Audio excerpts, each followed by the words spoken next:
think for a moment about the desk clerk. On the surface, it seems pretty straightforward, right?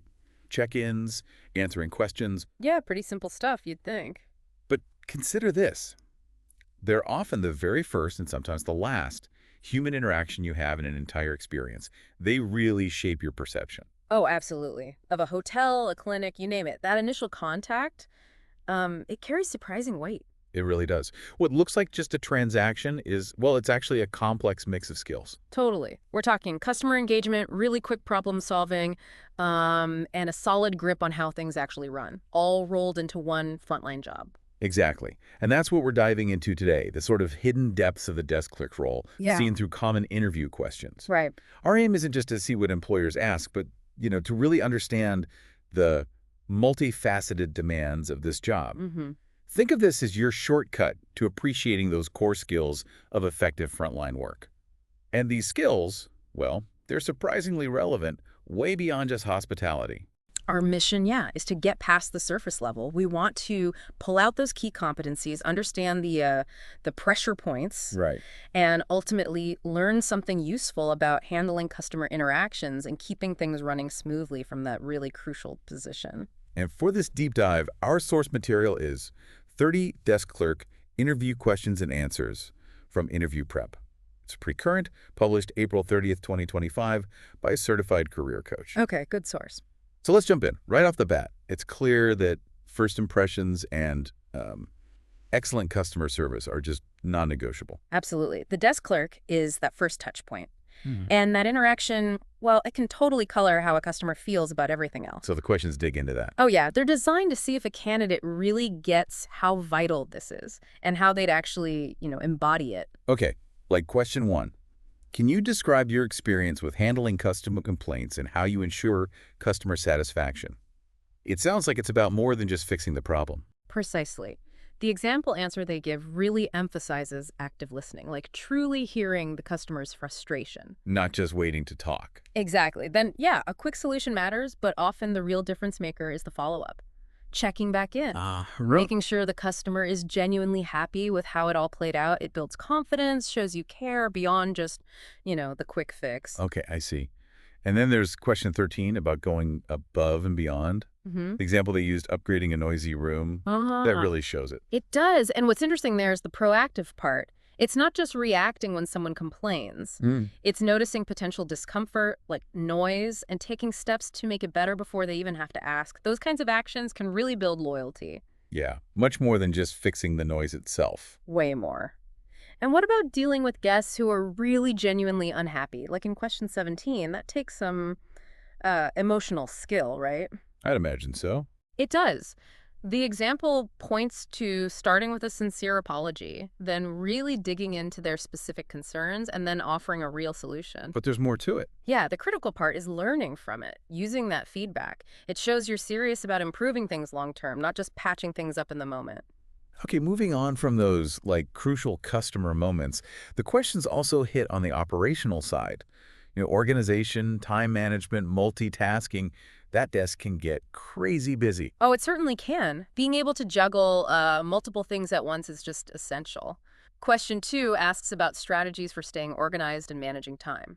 And what do they suggest? Well, the example covers prioritizing tasks, using digital tools effectively, keeping the workspace clean, surprisingly important, and even taking short breaks to stay focused. Breaks, huh? Even when it's busy. Yeah, helps prevent burnout and mistakes. It's about having systems to cope with how unpredictable the front desk always is. That example in question 5, the busy conference check-in, really paints a picture of that multitasking pressure. Phones ringing, people lining up. Right, checking people in, answering calls, fielding questions all at once. The ability to prioritize what's most critical right now and stay calm, that's vital. Yeah, staying calm seems key. Totally. Prioritizing isn't just about what's urgent, it's about what impacts the guest experience most in that specific moment. And like the example says, keeping your cool stops the stress from spreading to staff and guests. And what if the clerk is alone and the line just snakes out the door? That's question 10. What are they looking for there? That tests handling pressure independently. The example stresses keeping a welcoming vibe, at least greeting everyone in line, even while you're busy with someone else. Acknowledging them Exactly. Using those multitasking skills efficiently, but also knowing your limits. Recognizing when you genuinely need to call for backup before it gets totally out of hand. So it's about efficiency, but also that human touch. It's a balance. But it's not just about speed, is it? There's also handling difficult situations, maintaining professionalism. I bet they see some challenging interactions. Oh, undoubtedly. De-escalation, problem-solving, those are critical skills. Question 3 is about handling a difficult guest. Hmm. The example they give, a late arrival, booking error. It shows how staying calm, showing empathy, and offering a fix like an upgrade can really diffuse things. Yeah, finding a way forward, some common ground instead of just escalating. And even if a guest is really irate. Question 8 talks about staying professional. That sounds incredibly hard. It takes serious emotional resilience, actively listening without interrupting, showing empathy even if you think they're wrong, Right. staying calm when someone's yelling. It's tough. But, as the example suggests, focusing on finding a workable solution is how you demonstrate professionalism. Even then. Okay, what about a classic issue? Guest shows up, no reservation found. Question 6 tackles that. What's the playbook? Good question. The example lays it out nicely. First, stay calm yourself, reassure the guest you'll help. Then double-check everything meticulously. And if it's really not there? Then you pivot immediately to solutions.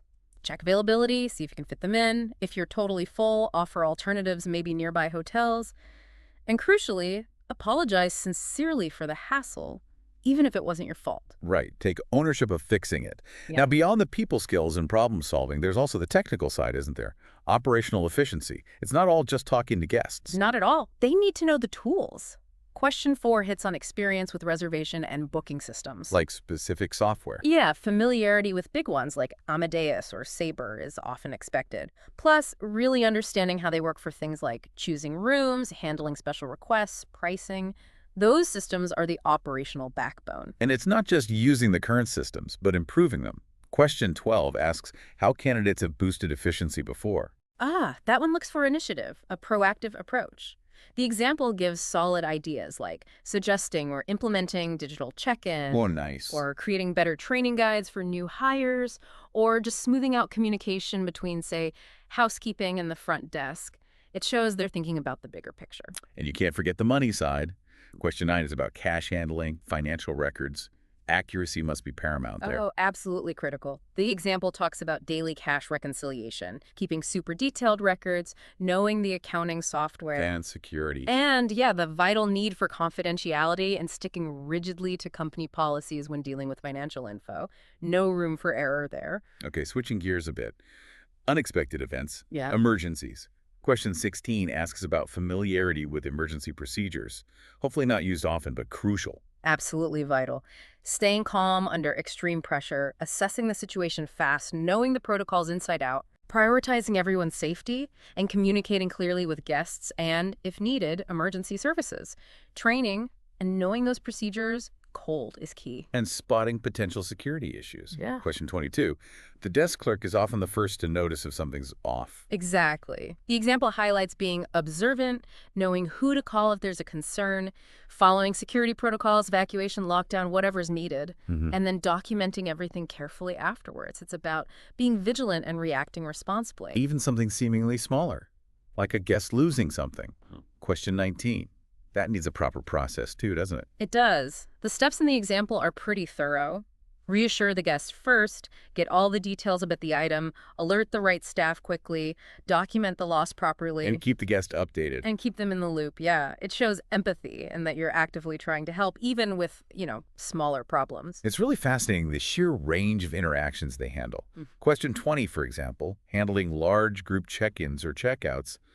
That sounds like a logistical puzzle. Definitely requires planning. The conference example they give shows why pre-planning is so important, like assigning rooms ahead of time. Oh, smart. Having keycard packets ready to go. Maybe setting up a separate express check-in area. Anything to smooth out the process and avoid huge bottlenecks. And then the opposite end, question 29, dealing with unreasonable demands. How do you balance accommodating people with, well, reality? It's delicate. The example stresses starting with empathy, trying to see their side, but then calmly and clearly explaining what's actually possible. Offering alternatives. Offering reasonable alternatives if you can, and knowing when a request is just genuinely impossible and when it's time to loop in a manager.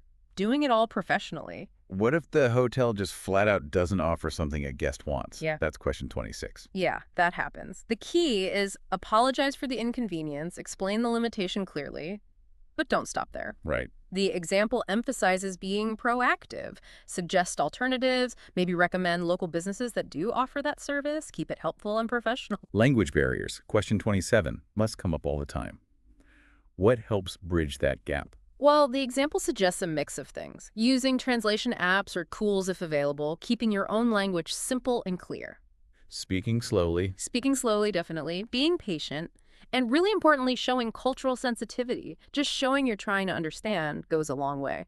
Then there are less fun situations, guests violating rules. Question 28, how do you handle that professionally? Stay calm, stay professional. Politely inform the guest about the specific policy they're breaking. Explain why. Explain the reasoning behind it if possible, and be prepared to escalate to management if the behavior doesn't stop or if it's really disruptive. Consistency is key too.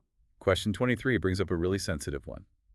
A guest can't pay their bill. How do you handle that with empathy? Yeah, tricky. Focus on reassuring them you understand it's difficult.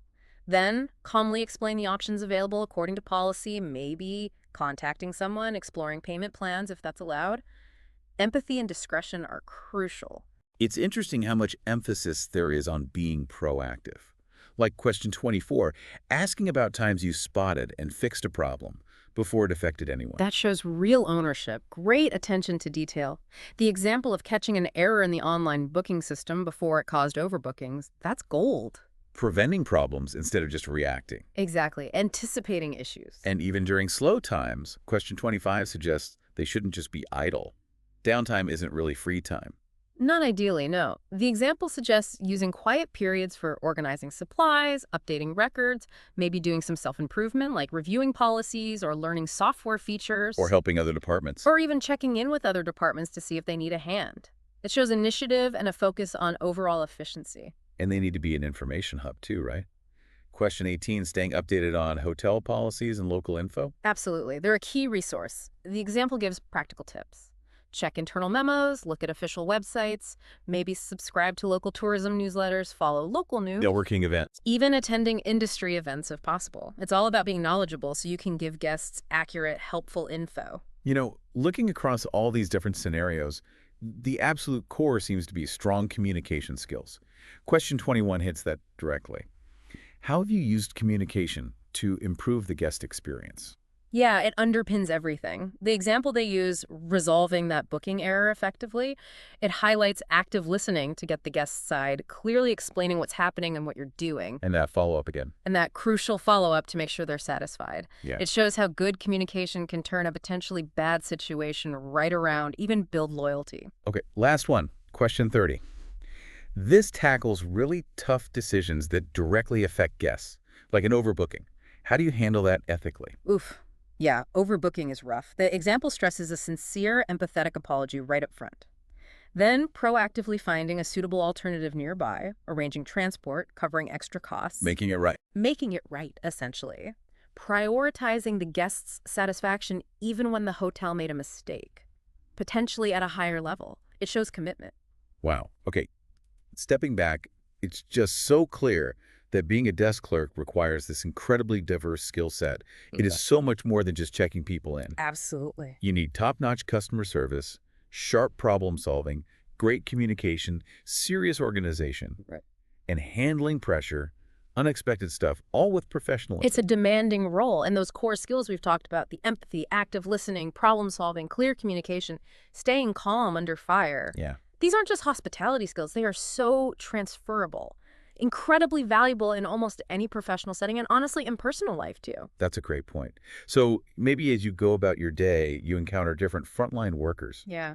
Think about those principles we discussed. What a good desk clerk embodies. What can we maybe learn from this seemingly straightforward role about creating better experiences and solving problems more effectively ourselves? And, what other simple-looking jobs might have surprising depths we usually just overlook? Definitely something to chew on.